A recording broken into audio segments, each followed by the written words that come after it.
মানে ব্যাপক ভিত্তিক কথা। সেটা হচ্ছে যে আমাদের সংবিধানের আর্টিকেল 7-এ বলা আছে যে অল সিটিজেন্স আর ইকুয়াল বিফোর ল, অর্থাৎ আইনের দৃষ্টিতে সব নাগরিক সমান।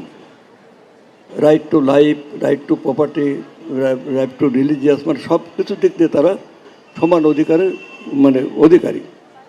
এবং বাংলাদেশের ভৌগোলিক সীমারেখার মাঝে যারাই বসবাস করছে তারা মানে বাংলাদেশি।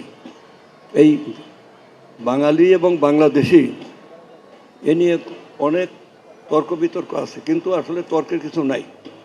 এই কারণে এথনিক্যালি আমরা বাঙালি। ধর্ম দিক থেকে কেউ খ্রিস্টান, কেউ বৌদ্ধ, কেউ হিন্দু, আমরা মানে হিন্দু, কেউ মুসলমান, এটা আছে। কিন্তু বাংলাদেশের ভৌগোলিক সীমারেখার মধ্যে যারা বসবাস করে শুধু বাঙালি না, এখানে বাঙালি আছে, কুকি আছে, হাজং আছে, মারমা আছে, খাসি আছে, মানে নানান ধরনের মানে শ্রেণীর লোক আছে এবং নানান ধরনের ভাষা আছে, নানান ধরনের জাতিসত্তা আছে, জাতীয় মানে ঐতিহ্য আছে। সব মিলে আমরা বাংলাদেশি। দুটা উদাহরণ দিলে আপনার এটা ক্লিয়ার হবে। এই পয়েন্টটা আমি বলে যাচ্ছি এই কারণে, পরে আমার বক্তব্য রিলেট করব।